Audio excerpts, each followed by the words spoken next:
So, welcome to episode 3 of our Berean Bible Roundtable. Let's start off and just introduce everybody in our group today. Hi, I'm Steph. Rebecca. Mariah. Kellie. Megan. We're so excited to be jumping right in, so we're going to start off with our question. What stood out to you about the episode? What's to start us off? I think the emphasis with Andrew and John's parents on Peter's new name, I was surprised by how much people were talking about it. But I guess because we just think, oh, somebody gets a new name in the Bible, like that's not completely uncommon. But I guess it kind of was, you know, Right. when you think of Old Testament and when those things happened. That just kind of stood out to me, like, wow, this is they're portraying this as being a really big deal. Right. And I think we just sort of look at it from our perspective. We're like, oh, of course. Yeah, He got a name. That's so cool. Yay! Yeah. Right, but as we talked about, I think in episode 2, how, whenever Abram got renamed to Abraham, whenever Jacob gets renamed to Israel, like those are really significant moments in the patriarch's life, and because they're the patriarchs, we're like, oh, well, the patriarchs, like, they got new names, and so, but we forget that it's not a common occurrence, so, great. Yeah. And I'll just jump onto that now. Because the connecting with the most part for me, and we can go back to, was Salome with her boys, because as possibly that mom sometimes, and not even and of course there was that we don't know her motives, right? Right. But possibly that sinful aspect of, well, I want something for my boys too, but also just the sincerity of, well, no, I don't want you to miss out. I think maybe Jesus is waiting for you to ask, and I think you need to, just when you're watching out for your kids and you want what's best for them, and you're always thinking, what does your kid take the step? Just you need to go do it. Yeah. Did you talk to them about this? Yeah. Because make sure that you do this. Yeah. So I think because it wasn't just that he got a new name, it was the Rock, right? So what's your new name? And then just, I think that's the sin thingy where she was like, well, you did this for him and this for him and this for him, and why wouldn't you get a new name? But then again, wanting the best for her boys. Yeah. It is so interesting too, because you're like, all sin is equal, all people are equally loved by God, those of us who are saved, or even those who aren't. But the way that God gives his grace and apportions it to us is different. Yes. And so the expectation is, well, you're one of the disciples. He picked you. Right. He picked Peter, he picked you. Yeah. What's the difference now? Is he outperforming you in some way? Which Yes. I think we all struggle with, Yes. right? Like, Right. step it up, boys, because you gotta get your new name soon, right? Yeah. Also, though, back to that scarcity mindset, I think, Mariah, that you had talked about before, when she was like, if you ask, he gave you the prescription, ask and you will receive. Yes. So, but you better ask first. That's right. Because there's not enough to go around, Right. or that's at least the Yeah. impression you get. Yeah. Like, isn't there? Yeah. And enough of what? Exactly. Yeah. I just think it's interesting. Yeah. We all do that. We do. Yeah. Absolutely. Oh, absolutely. They didn't have the benefit of that class on context for the Sermon on the Mount. Or Genesis, we talked about that in Genesis Yeah. too. Yeah. And I think that that's a good point in both directions, because sometimes we see in scripture that the Lord gives us sometimes either more opportunity or more empowerment because we're taking those steps and we're seeking to follow him. And sometimes, like we just went through that spiritual gift study again, and thinking about, well, if somebody has this gift, does that mean that God likes them better, or they got a bigger portion of that gift? Does that mean that I'm but no, he's just giving to each according to what is needed for the church, and that can be, again, sort of theologically a difficult situation to sort through. We were talking actually just in the car about how Jesus, whenever the disciples were all fighting about, okay, well, we're gonna be great, and who's gonna be the greatest? And whenever he comes back to them, he doesn't say, well, don't aspire to be great. He says, well, this is how you become the greatest. It's actually to become a servant, to serve. Yeah. And I love that, because it's not that you can't aspire to serve the Lord in great ways, to be great for the kingdom. Yeah. Like, that's a good impulse of the heart, but you're like, but is it about me? And I think so. I'm like, so often it's about me. So Well, I think those 2 points come together, where it's like, okay, it's not about you. Right. A wise friend of mine said that to me one time when I was having a little pity party. She's like, it's not about you. And I was like, oh, yeah. I needed that. Thank you. You know? Well, I think the elephant in the room is Raina's death. Uh-huh. Like, Definitely. I was so angry. When I watched that. I was like, what? How could you? And how could you do like this plot twist? It's such a departure from scripture. But then, after watching the rest of the series, I realized how they were using it to weave in these theological discussions and possibly give a context for Thomas's doubt later on. But still, it was a hard blow. And but I thought it was well done. Like, I loved how, a lot of things in the episode were confusing to me, like how, like, where things were in the story. Yeah.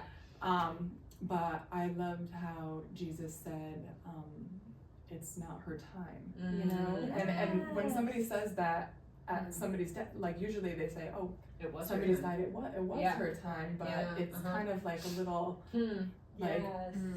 clue that it's not her time to be resurrected. Yes. It's like, Right. the resurrection will come later. Yeah. So Yeah. I just thought it was that was good. interesting. But And- as you're watching it, you're like, you're right there. Yeah. You could do it. Yeah. You could. Like, Yeah. you healed, and doesn't it say somewhere in the Gospels, like, He everywhere he went, was healing healed people. nearly all the people who were sick, right? Like, is that, Well, did I read into that? But, yes. okay. So not everyone, but So we don't know, right? It doesn't give Yeah. us stories about, but it doesn't say he healed everyone. He had to Okay. go around healing Mhm. wherever he went. Yeah. But, yeah. So the fact that he's able is in front of them. Correct. And it wasn't like he was far away. He Right. he was watching it happen and watched her die, and that part I think was the hardest for me to watch. Yeah. But I have all the same questions that you have now. Yeah. At the, Yeah. Thomas and And for me, that's what I loved. So I went into the episode ready to hate it because I had heard all of the angst and all the online, like, oh, I can't believe that they. So I was ready. I was ready. My mind was like, oh, okay, so I'm not gonna like this episode. And I actually ended up liking it a lot more than I thought I would. I actually thought that the way they executed the scene of Ramos' death was a little clunky. I was like, did he why did he stop right there? Thomas is just like, and he's just like blinded to Exactly. Like nothing was happening. You're like, what? You couldn't do something better? Go around. Like artistically, I was like, you probably could have done that a little bit better. But I did love how they tied in the story with David, Bathsheba, and the son at the beginning of the episode. And whenever they showed that at the beginning, I was like, all right, you sold me. Like, you sold me on the entire thing. Because I was like, I see how you're weaving together that question.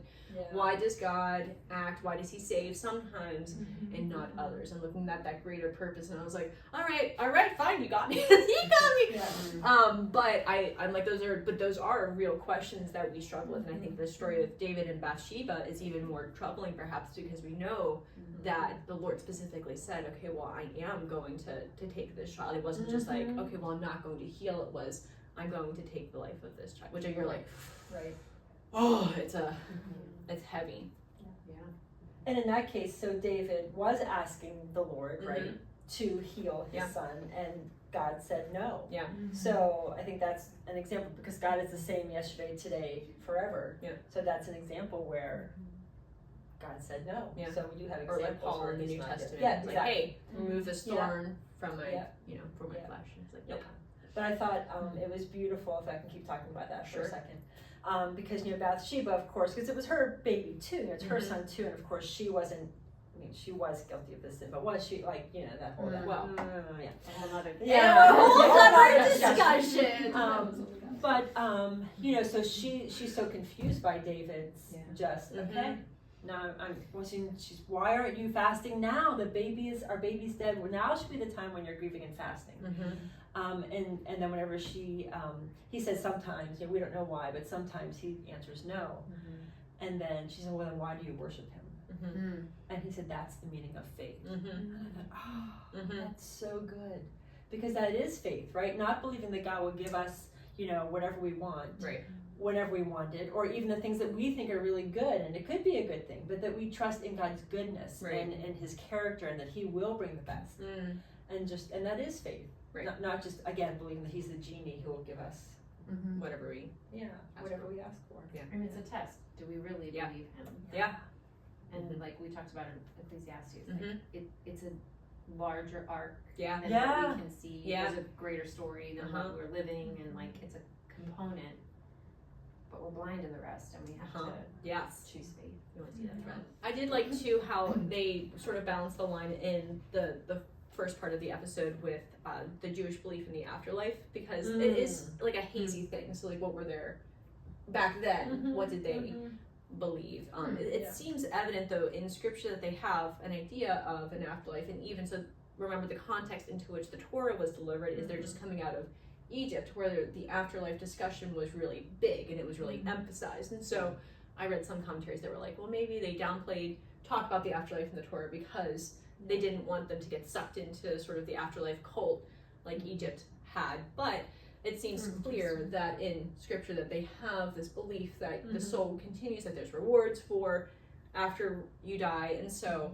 I thought that they did a nice job walking the line of saying, okay, yes, he cannot return to us, but we will go to him. So indicating that so we'll die someday, but then bringing in that other element of, okay, so we'll see him again someday. We just don't know when. So I was like, I think that was a beautiful way to weave those threads together. It's a small point, but I love that Thomas and Rama had chaperones wherever they were. I think that we should do that. Yes, reinstate chaperones. Because it's a fabulous idea, right? Yes, it is! I mean, it's just acknowledging. Yes. Right? Yes. The difficulty. Absolutely. I did like the gift that he gave her is the sundial of like, hey, whatever time you have to get, like, I want to treasure the time. And I was like, but there's just gonna be a little bit of time left. But it was that reminder of how little time we do have on Earth, and like that to make it count, because like the clock is ticking, and you don't know. Well, and even like in David's conversation with Bathsheba, just to bring it back to that, he talks about time in that sense too. That we're both gonna die. And we don't know when that's gonna be. And isn't really in the grand scheme. It's not that long from now, and so just an interesting thing to think about. I did have a question at the end of that scene and I had to go back and put the subtitles on because there's a couple that walks past and the woman is pregnant, and I wasn't sure what they were trying to allude to, because she said she was starting to say something about what they could learn from Eden and Peter about losing their child, and I just wasn't sure. I feel like that thread just sort of was lost, and I wasn't sure if that was referenced in any of the other episodes that I haven't seen yet. I think the creators did that so that we would have the connection point to Peter later, because they did lose the baby and Jesus didn't heal the baby there. Didn't. It's a little bit of foreshadowing, so that later in episode 4, which we're not talking about yet, but which we will soon, whenever Jesus says, okay, Peter, you've had this experience. So I think that's why he did that. I just wasn't sure if there was just to give Thomas the connection. I didn't catch anything else. I did really appreciate at the end, at the very end, where Rama is dying, when she tells Thomas, stay with him or don't leave him. I can't remember which thing she says, but I thought, for one thing, to know Thomas so well, to know that he might have that doubt, right? But also just that was, preeminent in her heart, just to be like, please stay with him. What I do love though too is I actually don't, and I know that they're using this to build up the situation where Thomas is losing his faith, but how they're portraying it in the episodes is that like Thomas is still upset, but he runs to Jesus and grabs him, and you see like he sticks with them. I'm like, oh, I love that, because sometimes I think that we're so quick to judge people and be like, oh, you must have had that thing and then your faith just crumbled. But like sometimes whenever we see people struggling, it's not just like this hit and then it crumbled. Like it's a gradual process that over time, whenever you're struggling and you're struggling and you're struggling, that it can sort of degrade over time. We haven't really talked about the healing of the blind man and all of the woes, and they did weave these things together in the scene. They took the scene of the blind man from John 9 and they did sort of take it out of its place. We're going to see later in this episode the actual scene that comes right before it, where Jesus is in the temple and they try to stone him, and then John 9 sets the story up as he's leaving the temple, he walks by and sees the man who was born blind. So they did sort of move some things around. They took the woes and they put them in here. What were your guys' thoughts on the scene, on how they wove things together, on the woes? Tell me your thoughts. Megan has thoughts. I did not like how Jesus was shouting the woes at them. It felt out of control to me a little bit, and I thought it's not that he wouldn't have ever raised his voice, but I don't know. It felt like he was fighting for the attention, you know, that he probably would have just had, I think. And there was that crowd in the background. Yeah. Go ahead. Very interestingly, so whenever we did our Easter drama a couple years ago, right, and Pastor Jeff, our senior director, had a Jonathan, whose wife's not here today, Jonathan like shouting at the Pharisees. And I was like, oh, would that have been it? Like, would he have been that angry? But then after listening to, I think it was Marty Solomon, talking about how like ancient Near East Jewish culture, that's what it was. It wasn't just this calm, all right, now it's my turn to talk, you will all listen while I give my part of the thingy. And I had always pictured him just delivering the, all right, woe to you Pharisees, you guys, you not like tithe calm, everything. I don't know. But but so, and the Pharisees would have been angry and getting back to him. And so I very do think, culturally jarring, and I don't know. yeah, but I did appreciate when he said that no, it wouldn't have been a calm thing, and Jesus wouldn't have said, all right guys, calm down, everyone's getting a little too fired up here. Then it would have been the Rebecca. Well, I was just thinking about the question that you had about whether Jesus would have been, you know, kind of walking around, kind of provoking these, you know, these situations. Yeah. And I don't know. I feel like I agree with Megan a little bit that he would have drawn it out. Like people would have been coming to him and asking him questions, which he would like. I just, the feeling I get is he just would have kind of, you know, answered them in his, you know, with his authority, not having to raise his voice or anything like that. But that's just how I kind of envisioned the woes. That there would be a people, you know, a group of people gathered around him, the Pharisees there, you know, his followers, and they would be in Jerusalem, right? And they would just be questioning him, and he would be answering. So. And the context for John 9 with the healing is that his disciples ask him, he's like, Rabbi, this man over here, who sinned, him or his parents, that he was born blind? And so it's portrayed a little bit differently in the episode that he's sort of like, well, let's go heal this guy. And she's like, well, it's the Sabbath. And he's like, well, let's go. And I do think it's funny. And I'm like, I don't know. But you don't know. And it's one of those things you're like, oh, all of these different kinds of portrayals allow us to sort of connect into the story to say, oh, well, I don't think that Jesus would have interacted like that. Or, oh, maybe he, and like to help make it again more real instead of just these words on a page that we read and we're like, okay, and you're like, you can start to picture it a little bit more, even if that picture's different from how you imagine it to have been portrayed. Like the truth is inherently divisive, so I don't know that he would have had to, you know, really lean into that necessarily.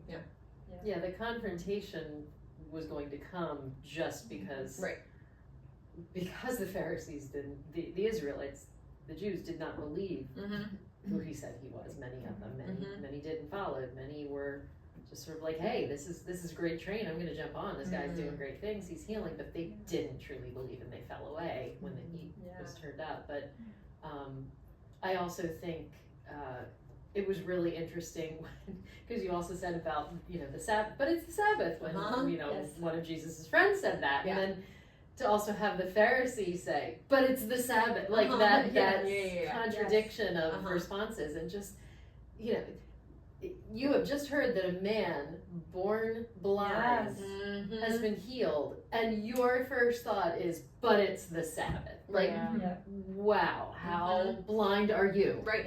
And isn't that ironic, you know? Right.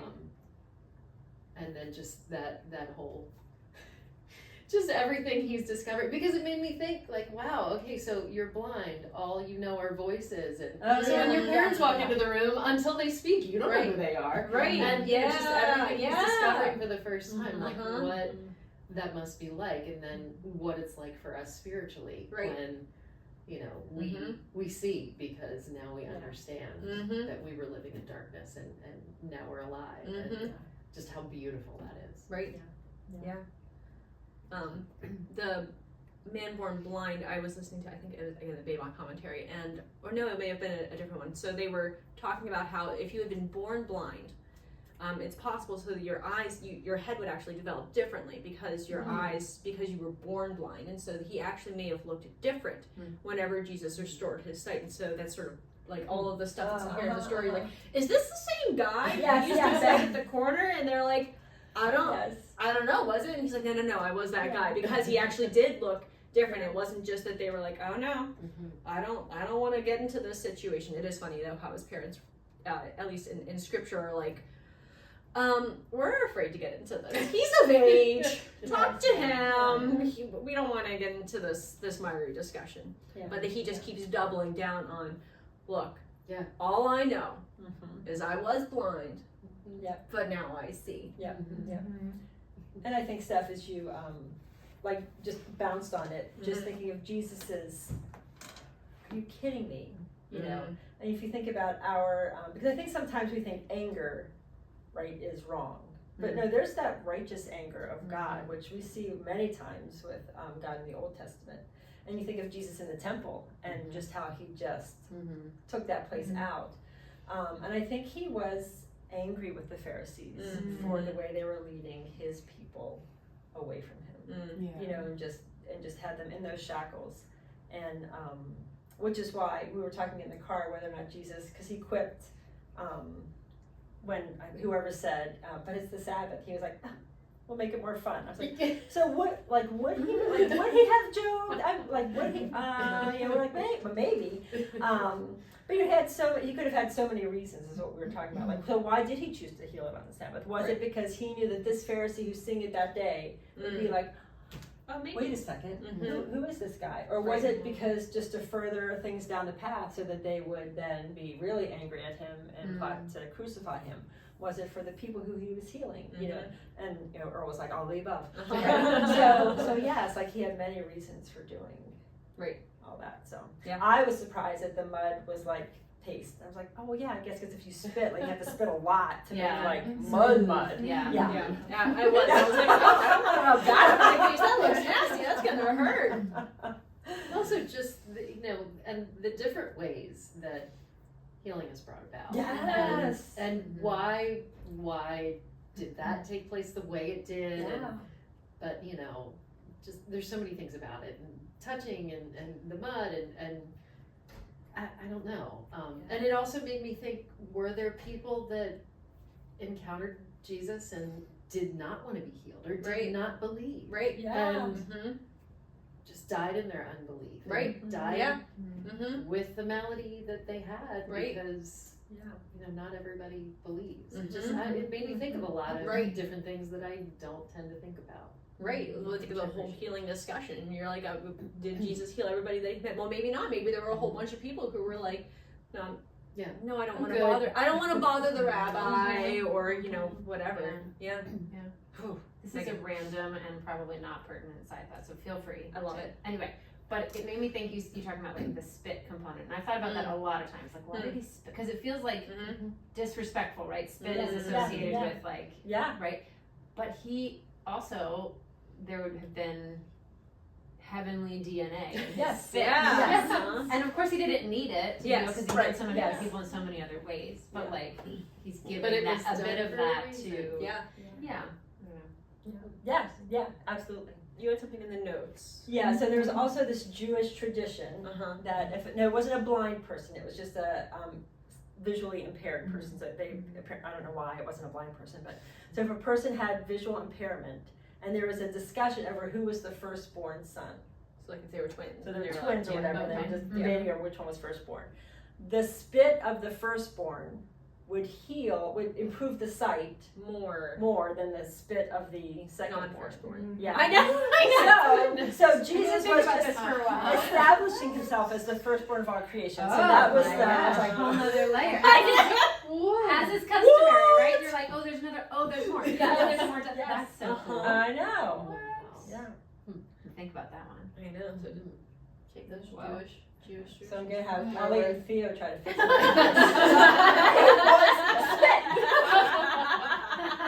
One You're wrong. Theo's the oldest. Lost track. Alright, so thanks for joining us for season 4, Four. episode 3 of our Berean Bible Run. Actually, it's this is our first season anyway. So wait for the Bye.